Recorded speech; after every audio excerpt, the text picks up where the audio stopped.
Good morning, everybody, and welcome to another beautiful day here on Adventures with Sarah. Today, we are joined by two friends. We have Andrew, my business partner from Savor the Experience Tours, and a friend of his who is new to me, Gabor from Hungary. Good morning, Gabor. Good evening. Good evening. Good morning. How do we say it in Hungarian? Well, it is evening here. It's 8 p.m. here, so you would say jó estét. Good evening. Jó esti. Jó esti, is that right? Jó is good. Estét is evening. Okay, jó esti. Well, so we've invited you here today just because we've been doing all these conversations with people around the world, and we're kind of interested in finding out what's going on in Hungary, but also just to talk in general about Hungary as a destination, because I think that now that we know that travel probably will start up again next year, Andrew and I are pretty excited about dreaming of all the places we're going to take people in the future. So Hungary is definitely one of them.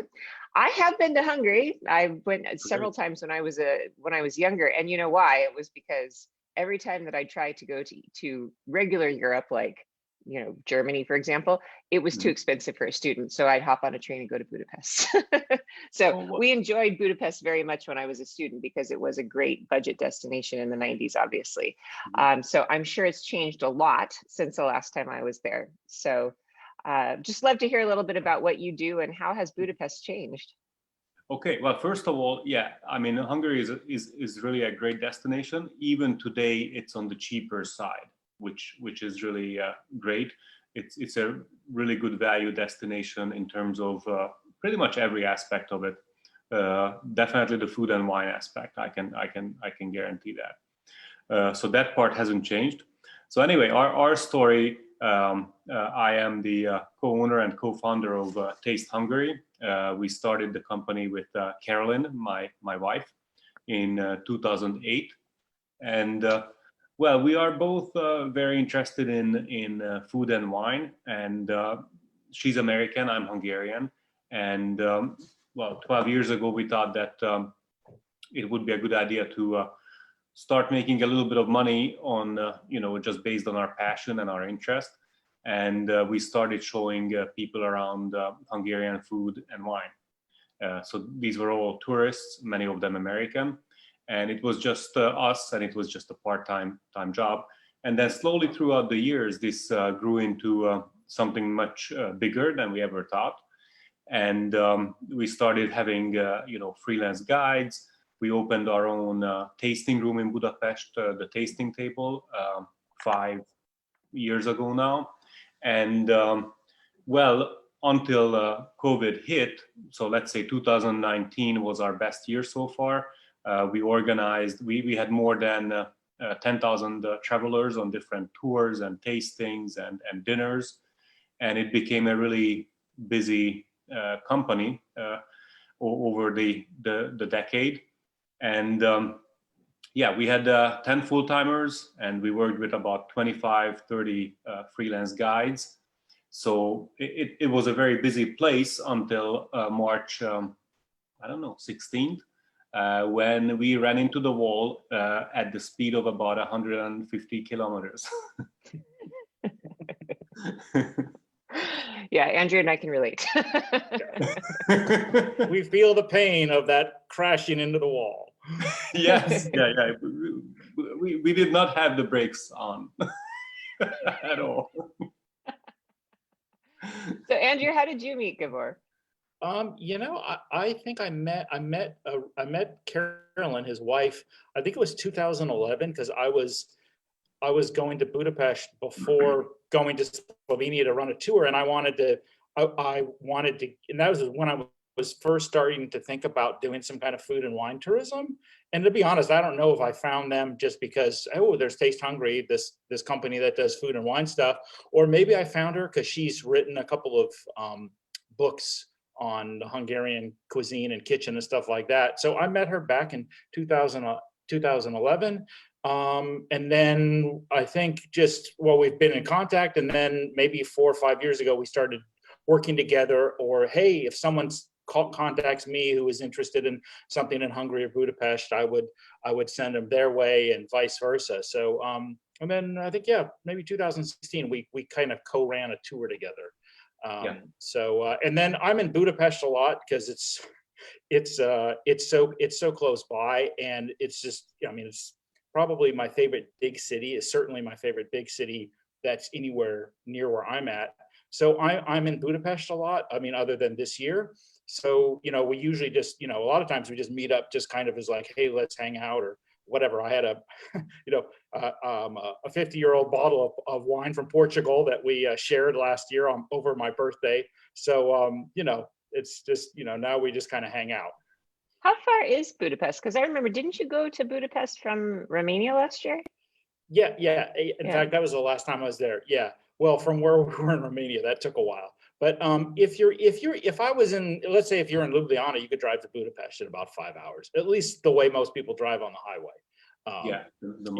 You can get there probably in about 5. The train's longer, but buses maybe 6 hours or something like that, because you could pretty much just go the highway from Slovenia through Hungary all the way to Budapest. There's, it's just straight on through, and outside of COVID, there's no border checks or anything like that even. So it's really not so far away, at least by American standards. It's 5 hours, not that far. Yeah, and what I can add is that there is really great highway all the way between the two cities, so it's a really easy, safe drive.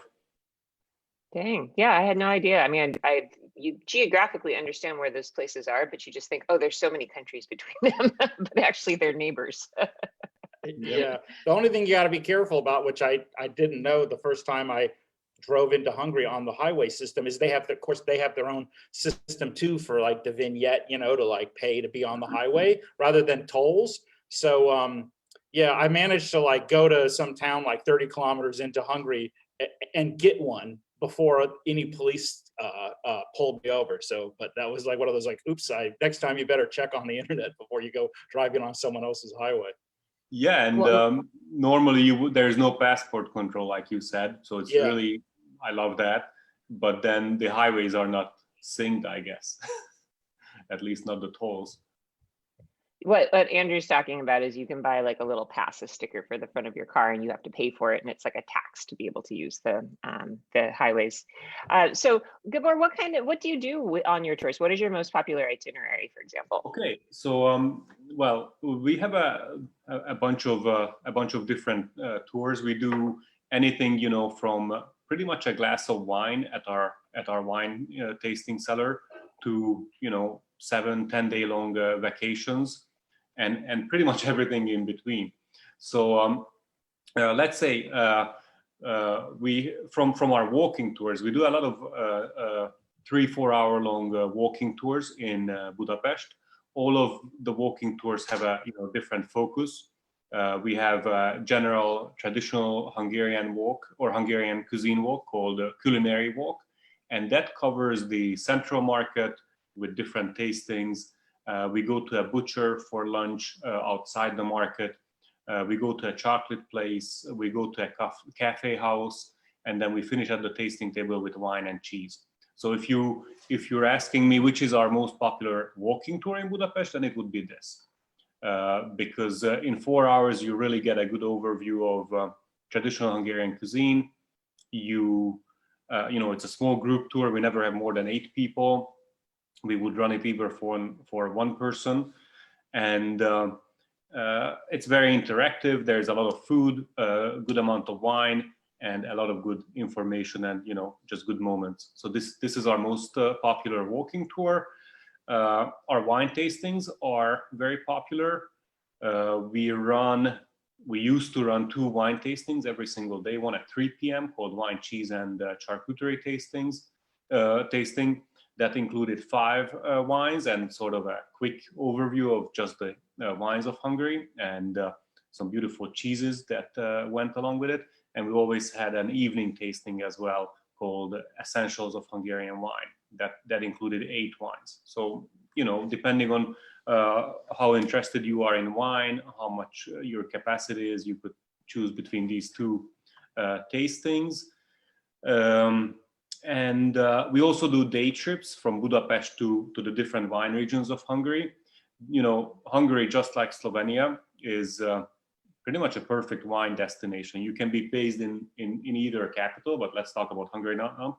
You can be based in Budapest, and on these, which is in the middle of the country, and from Budapest, you can do any day trips to any wine region that we have. Officially, we have 22 different wine regions. We make a lot of, most of the wine we make is white, but we also make nice, reds, some heavier ones, some medium-bodied ones, and we have Tokaj, which is a very famous sweet wine region.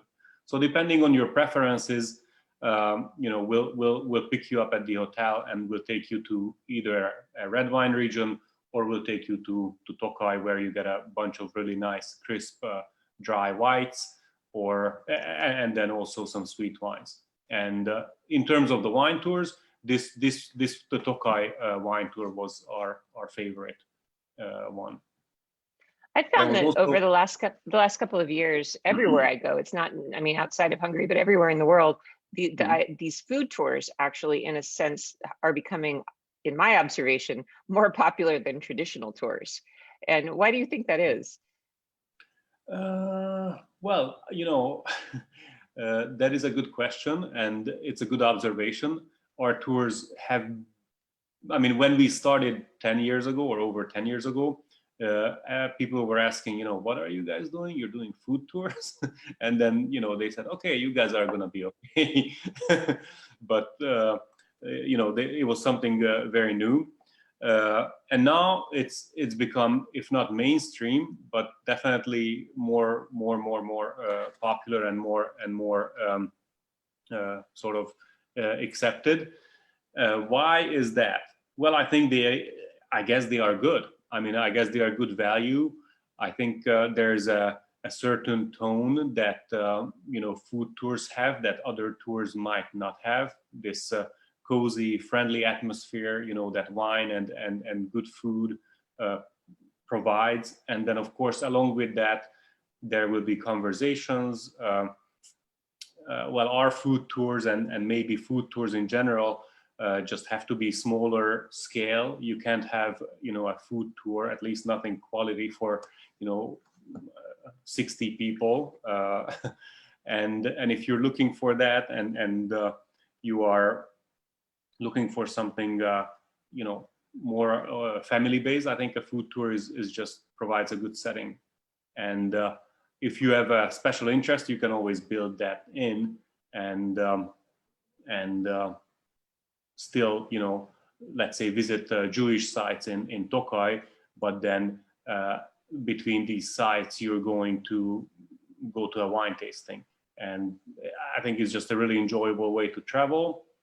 And actually now, even this year, a couple of traditional tour companies are reaching out to us that they would want to bring more food aspect to their tours, and they would want to work with our guides or do some kind of brainstorming and cooperation with us, because I guess people need that or want that.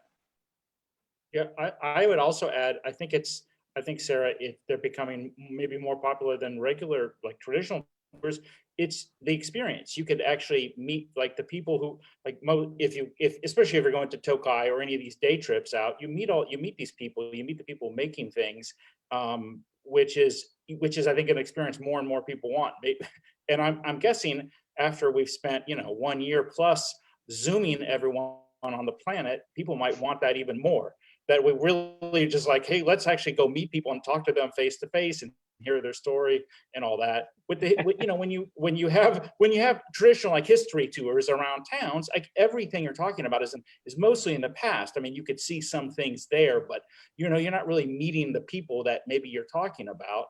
And I think also, I don't think it matters like what your level of interest in wine is, or if you're a foodie or not a foodie, but I think pretty much everyone really likes good food paired with something to drink, whether it's wine or beer or something else. I think that plays, and some people for sure are like, that have been to Europe a lot, are like, I'm churched out, or I have too much information about dead kings and dates of things and architectural styles, but everyone could probably say, oh, this is great. This is cozy. This is some great food and great company. And it's a small group. So I think there's a lot of aspects to this food and wine tours that you can't find in normal tours. Yeah, what I can add to it is that really it's the food tours, the food aspect of these tours will not take away anything from it, because like in my experience, yeah, through food and through wine, you can easily end up talking about history and the different kings of Hungary whose favorite dish or wine you're having right now, and it actually makes it easier to relate to the story of a small, for some people unknown country, and it just brings the whole thing much closer than visiting a museum and reading something behind the glasses. That's a really good point, actually. That is an interesting way to connect with cultures of the past and people from the past, is to know what they eat. Because when I've been to, like, I remember going to Hampton Court once in England to King Henry VIII's palace, and they had in their cafeteria a stew that apparently was made at the time that he lived. And I ordered that because it was like, oh, that's a cool way to connect with something that is intangible. You can't talk to the people of the past, but if you eat something that they ate, that is an interesting way to connect with the culture and connect through history that I guess I'd lived and experienced, but I hadn't really thought of it that way. That's a cool way to think about it. One more thing I wanted to add, sorry. I don't know how things are going to change now after COVID. I'm not sure if people are going to be a little bit more worried about taking food tours. We'll see how it changes, or if it changes. Hopefully it's not going to change in a dramatic way. Carolyn and me were talking that we're thinking that for next year we are going to, along with the food aspect, we are going to try to come up with as many new tours as possible that are outdoors, because we feel that okay, the food aspect, that's our side, but maybe people, after being closed in for so long, again, we're all shut down, and people worried about maybe being closed in a closed environment with other people. So maybe the outdoorsy element is going to be something that we should also emphasize and address when things come back. Yeah, and that is something that I think Andrew and I've talked a lot about, as well as, what is it that people are going to want next year? Just because if we have vaccinations in April, like they're talking about, and people can start traveling over the summer and definitely into the fall, I still think that there's going to be a reticence to return to things as normal. So, that's why he and I've been thinking about like bubbles of travel, where you have groups that are maybe maximum 10 people, and you stay together, but you don't, it's not a big group, and you also kind of stay more in the countryside and that sort of thing. So there's a lot of different ways that we can approach this going forward, but I wonder if this will change things permanently. I wonder what the fallout's going to be. What's Budapest like right now during the lockdown? Have you seen any changes in the city? Started last night at the tasting table. We had a farewell party. We normally have happy hours every Thursday, where we do tastings, just casual tastings. And well, this Thursday is not going to happen, so we had a last minute farewell tasting yesterday. It was very popular. A lot of people showed up. It was pretty, it felt like it was New Year's Eve almost. And anyway, I mean, you're not supposed to go out on the street after 8 p.m. unless you're walking your dog or exercising or going to work. So it feels weird. It's the streets are empty again. I was walking home today. It's people are rushing home around 7, so they can make it home before the 8 p.m. Deadline. I don't know. It doesn't feel right. So starting at 8 p.m. tonight, then you guys can't leave your houses, basically. That's right. Yeah. Okay, so that's a full on lockdown. Okay. Yeah, because it seems it's different in every country right now. I know that in Italy they have zones, but you can still kind of go out, and it's sort of just dependent upon where you are. But this is all of Hungary then. This is all of Hungary now. Yeah, cases were going up, I don't know, by a lot in the past weeks, and people were expecting, some kind of steps. Yeah, it's not my job to judge if this is the right thing to do or not, but it definitely, it feels weird, even though we were expecting it. And yeah, it's probably gonna be for the rest of the year like this. Yep, all kinds of weirdness going on right now. So Andrew, I'm just curious. I know why I went to Budapest the first time, but I don't remember why you started going there. I mean, my story, the reason I went to Budapest the first time was I was in Vienna, I think it was, and it was in the early 90s. And it was one of these things. I was with two of my friends, and we looked at the train schedule, and we saw that there was a train going to Budapest. And at the time, Budapest was like, I mean, going there would be like going to Mars. It was sort of forbidden, because this is like 1992 or 3. And it was sort of like, oh, I don't think we're allowed to go there. Are we allowed to go there? So we just decided, let's go there, because it felt like something so rebellious in a way, or something so strange. So we just got on the train and we went, and I just thought it was one of the most gorgeous places I'd ever been. But it was an interesting contrast, because as you entered into the city, it really had that communist bloc sort of like behind the red curtain feel. But then you got into the center, and it was this very elegant city. So that was the reason that we went the first time. It was sort of this incredible curiosity about what's behind the red curtain sort of idea. So that's why I went. Andrew, why did you go the first time? Well, I was in, and I went the first time in '99, so I'm sure it changed a little bit, but it's changed a lot since then.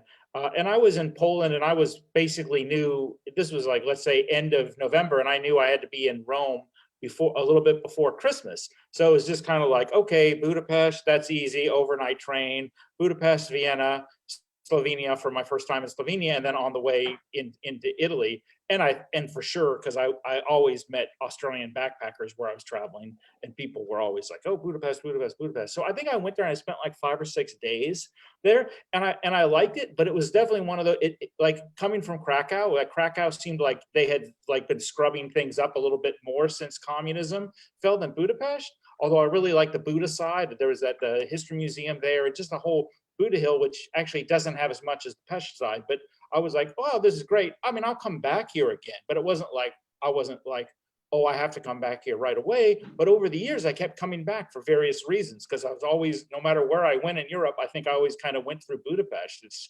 especially for train wise, it's connected so well. And then I really saw how it's progressed, and probably in the last 5 or 6 years, I was like, okay, like this for me is like, I enjoy it more than Prague, let's say. Prague before would be like, this is probably my quintessential, beautiful kind of European city with all the architecture, all the stuff I like, except it kind of feels more touristy. In Budapest, I have to say, because I've been there almost every time of the year, it's big enough that there's not like all the tourists aren't in one place. And I think that is the one cool thing about it, which a lot of cities they get stuck because everyone goes to this one square or these 3 squares next to each other. Budapest has got so many different areas and districts and sites that I think even when it's really crowded with tourists, it doesn't feel like that. And there's so much going on. It's just, and I live in Slovenia, so we have a city of 250,000 is our biggest city. So Budapest is like, going to New York or something. I mean, that's probably why I one of the reasons why I go there. It's like, oh, I can eat any food I could imagine, because everything's there. I have Gabor there. I have some other friends there. I know my way around. I know the metro system's super easy to get around. So it's like, I'm not like, there's nothing like intimidating about it. And it's so big, I know that every time I go there, I'll probably find some other place I haven't been to, which is kind of cool, because some places you like, but you're like, man, it's great, but I'm bored. And Budapest is like, oh, okay, there's this. Oh, okay, I'm not bored. So Gabor, do you think that you could spend an entire week as a traveler just in Budapest? Would there be plenty to do? Oh, you could spend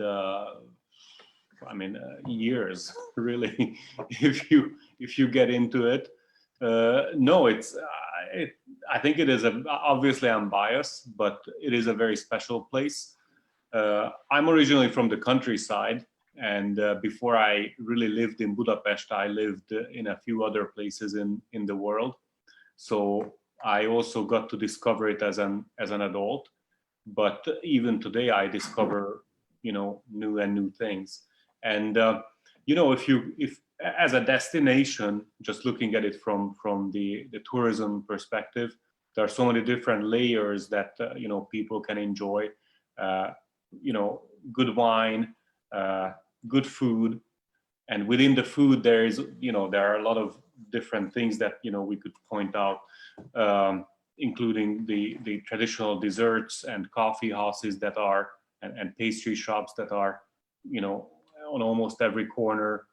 There are good wine bars, really good restaurants. Now we have a bunch of Michelin star restaurants. We have a bunch of traditional restaurants.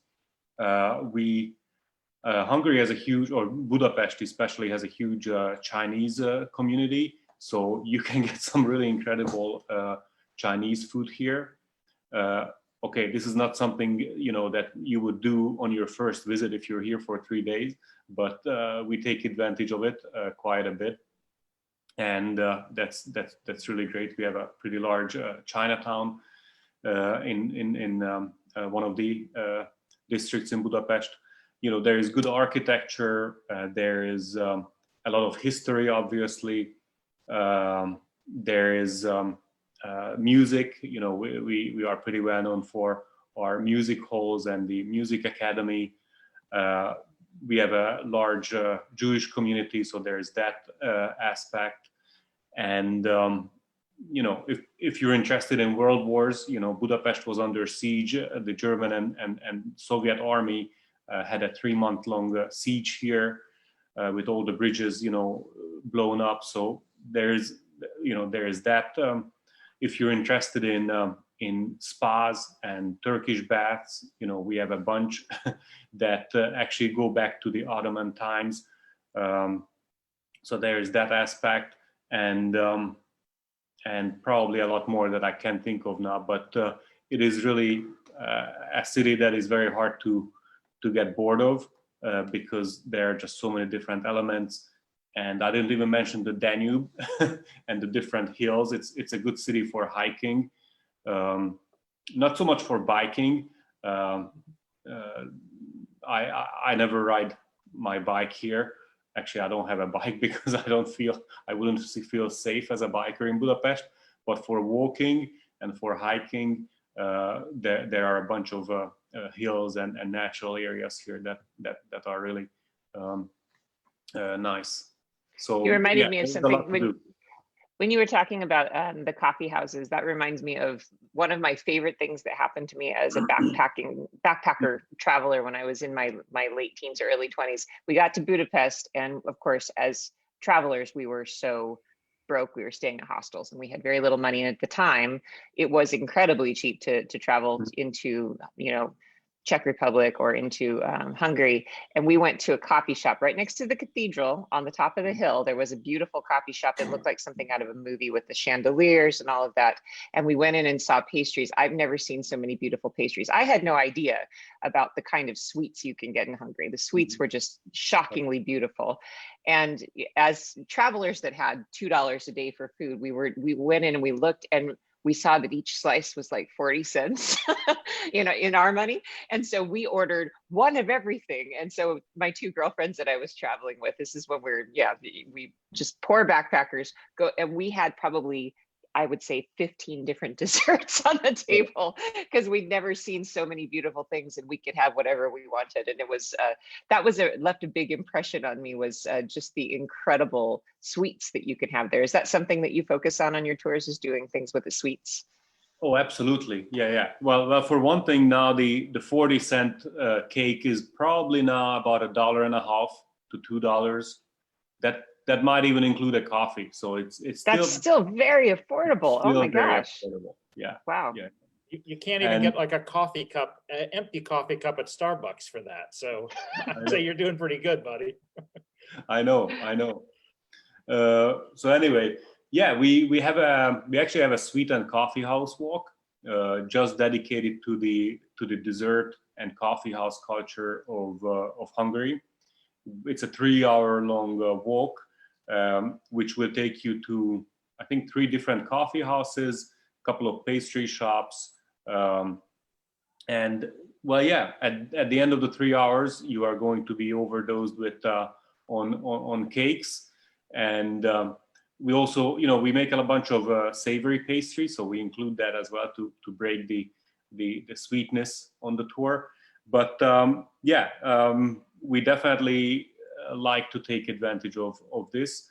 It's something that is all over the place. I mean, I think just the pure fact that there are so many sweet things available in Budapest right at your hand, that's pretty remarkable.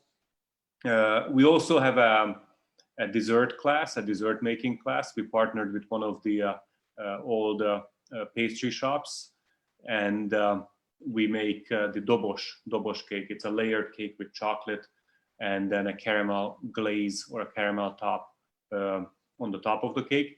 It's a cake that goes back 150 years, and it's pretty difficult to make. And when we put it together, when we assemble the cake, everybody's very happy that the class is over. And they can eat it. I'll have to bring my son because he's the baker in the family. He'd probably love to do something like that. So we have a question, which I don't even know what this is. So I'm just going to ask you the question as it's here. Can you talk about Sopron a bit? Sopron, okay. Sopron is a small town right on the Austrian and Hungarian borders. It is the middle of a wine region named after the city, the Sopron wine region. We actually go there on our tours. We have a tour that connects Vienna and Budapest, and it's pretty much a wine tour, but it's for people who go from Budapest to Vienna or Vienna to Budapest, and instead of taking the train or taking a private taxi, we turn this transportation into a wine tour. And Sopron is one of the cities that we stop at. There is right next to Sopron, there is Lake Fertő, which is a large, very shallow lake, and it's very spectacular. And I really like that area because of this cross-border element. You can have a nice Grüner Veltliner on the Austrian side, in an Austrian setting, and very crisp white wine, and then you can go on to the Hungarian side, let's say to Sopron, and have a nice glass of red, like a kék frankos, and it's a very colorful region because of that. I have actually a nice town. Sorry, I actually have. This is Sopron. That's my background, actually. So. Are you serious?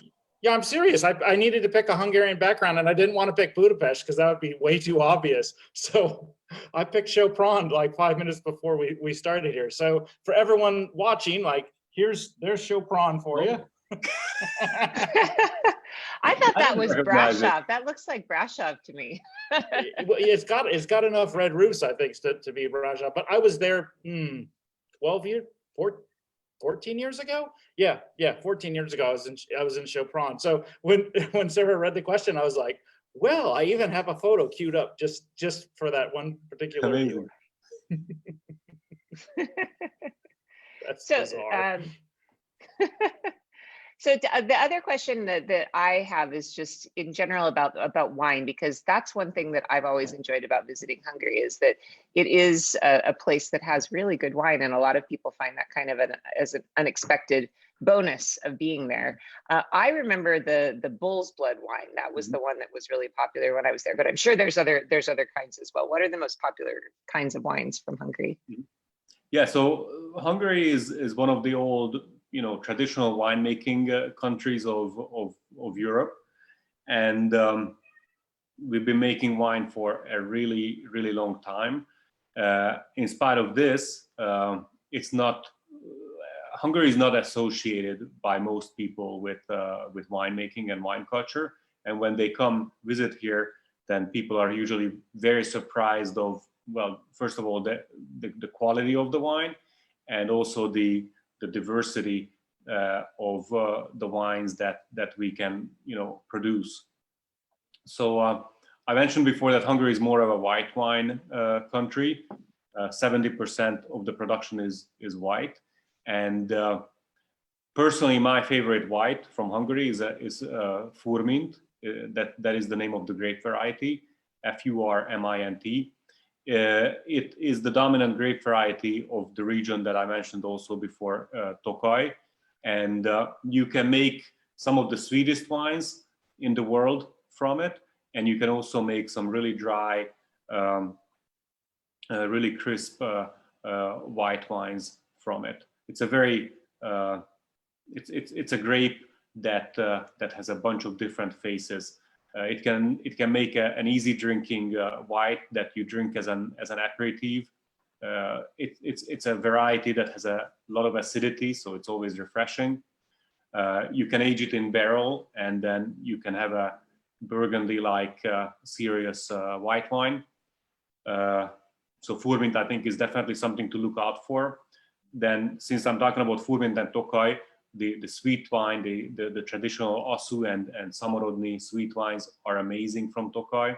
People are usually very afraid of sweet wines because typically what they taste is something, cloying and just sugary, syrupy. Well, Tokaj is different. Tokaj is a very northern region, and because of the cool climate, because of the volcanic soil, because of the acidity and the tannins of Furmint, you get a really complex, super. That was my daughter. Super wine that is sweet, complex, full-bodied, and it has like this refreshing acidity at the same time. I was waiting for that door to open because it seems like every time I watch the news and there's people on Zoom in front of a door, the door opens. You never know what's going to come out. Lock that Could have up. been worse. Hey, Gabor, why don't you tell us a little bit about? It seemed like this year, especially when COVID hit, you and Carolyn got really busy on your wine importing business, because certainly, with obviously most of the people tuning in are in the U.S. And anytime we're talking about wine, it's not always the case that you can get it in the U.S. or it's hard to get. And it seems like you've got a lot of Hungarian wine now in the U.S. and it's a lot of people can get their hands on it. So maybe tell us a little bit about that side of the Taste Hungary business. Yeah, so Carolyn is from DC, and we share our time between DC and Budapest, and we were based in DC for many years until this September, and we took the opportunity to start a new business there. So we started an import and online retail business based in Washington DC, inspired by Hungarian wine. So yeah, like you said, Andrew, people come here, we take them to these great wineries. Americans, taste the Furmint or Tokaj Asszú or Bull's Blood at the tasting table, and then they say, okay, can I take a case home? Do you send wine to the US? And we said, no, we can do that because legally you can do it. So it became very frustrating that people have a great experience here, they go back to the US, and then the story was closed. There is no way they are going to be able to enjoy these flavors and share it with their friends. I mean, of course, you can stick a couple of bottles in your suitcase, but there should be some better solution than that. So we started to import Hungarian wine to the US 2 years ago, more or less. And we started the first Hungarian-American wine club in the US. And well, the way we work is that every 3 months, we bring in a couple of thousand bottles of carefully selected wines that we already sell here at the tasting table. We know the producers, we know the wines very well. And We pick a few labels and a couple of 100 bottles of each label, put it on 5-6 pallets, and then there it goes to the US. So in the US, it's available on our website, tastehungary.us. You can order individual bottles, or you can join the wine club, where you can sign up and you get a 6-pack of Hungarian wine with educational descriptions and recipes every quarter, every 3 months. And it's been very popular. Now we have over 100 club members. People are very happy that these wines are finally able to be purchased in the US. We ship to over 30 different states, and we actually offer free shipping if you order at least 12 bottles. And yeah, we follow the taste that our own taste. We're not trying to please like a large audience. We want to stay focused on Hungarian wine, small batch Hungarian wine, local grape varieties, and preferably family-owned businesses. And yeah, it's a lot of work. It's not a huge money maker. It's the dynamics is very different from like the tour industry, and but I'm very happy we're doing it because we're out there. If this year we sold almost 10,000 bottles, or maybe even more, so around 10,000 bottles of wine in the US.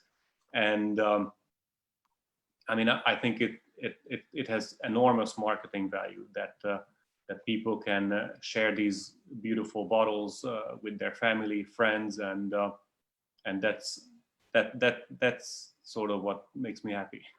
Well, that's great, because I have the same issue, when people come to Slovenia or I'm in Croatia or whatever. It's always, what state do you live in and what shop might you have? Or I know this one guy and he's got, these 3 wines, but like you can only get them in these places. It's just, there's no like one-stop shopping for Slovenian wines. And it's for sure, I know most people, they love the wines. They want to buy more when they get back, and they definitely want to share them. So that's great that you can do that, because I'm guessing there's probably a lot of people who bought wine this year from you who haven't been to Hungary and are just waiting to get there so they could actually go to the source.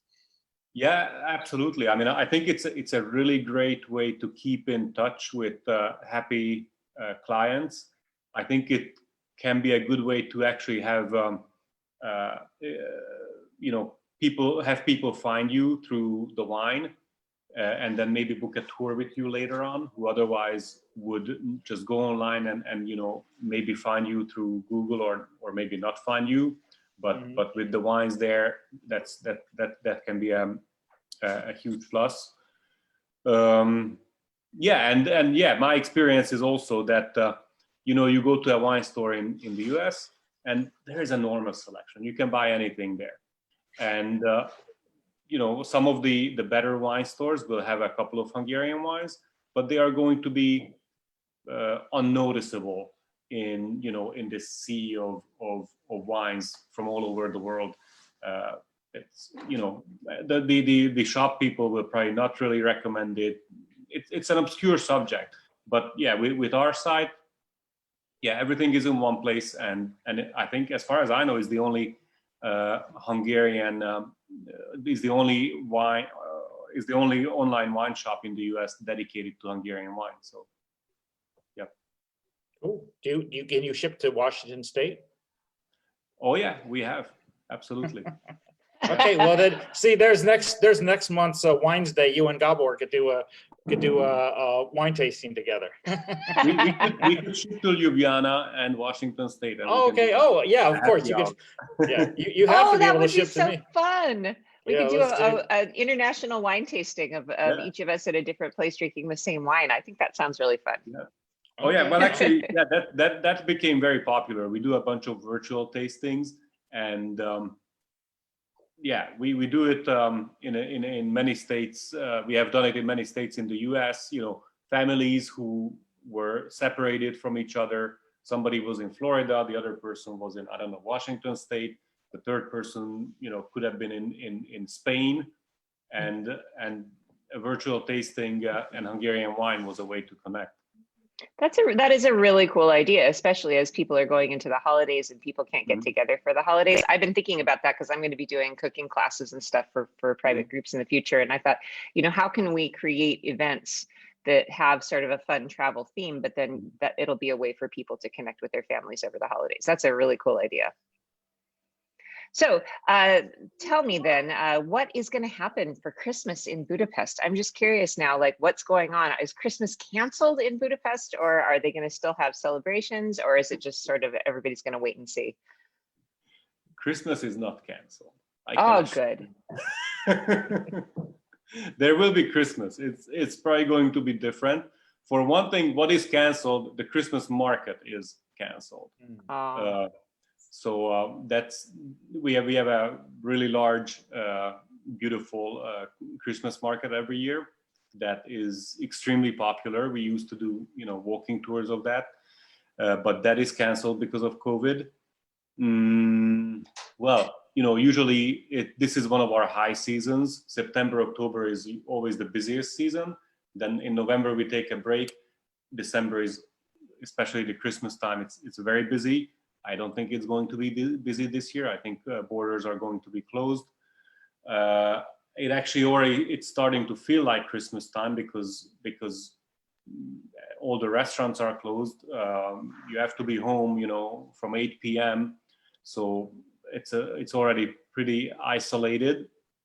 I think my plan is I'm going to have a long Christmas break. And starting today.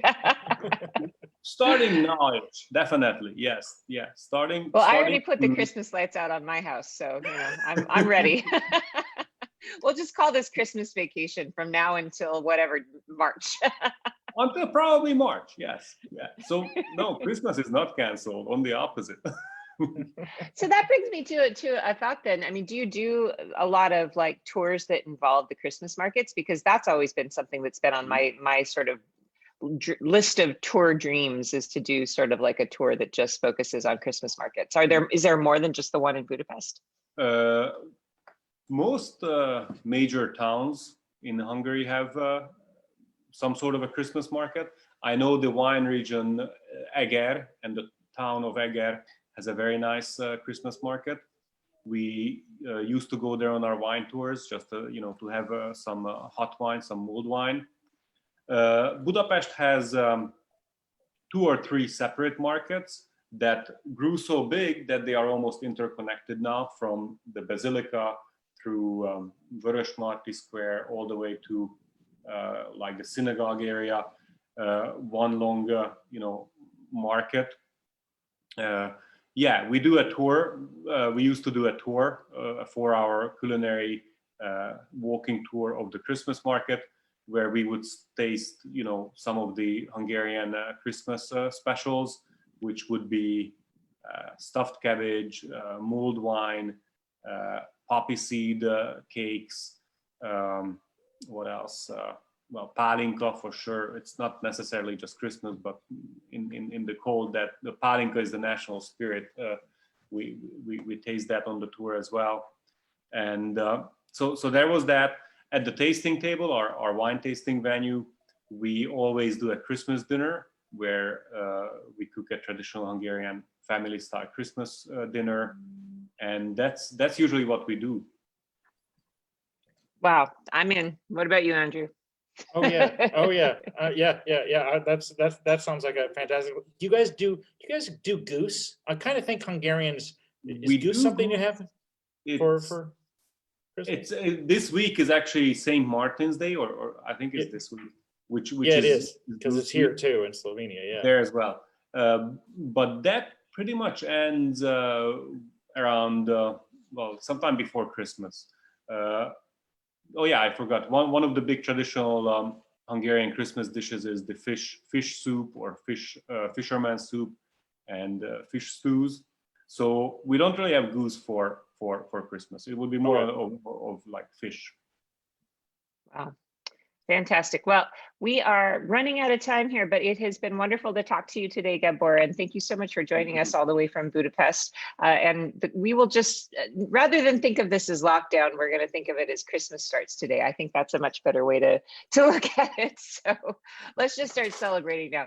I'd love to have you back, and both of you actually. It'd be really fun to do a virtual wine tasting and talk more about food, because that's certainly what I think we're all going to be thinking about for the next 3 months, is just cooking and eating and enjoying ourselves while we're stuck in our houses.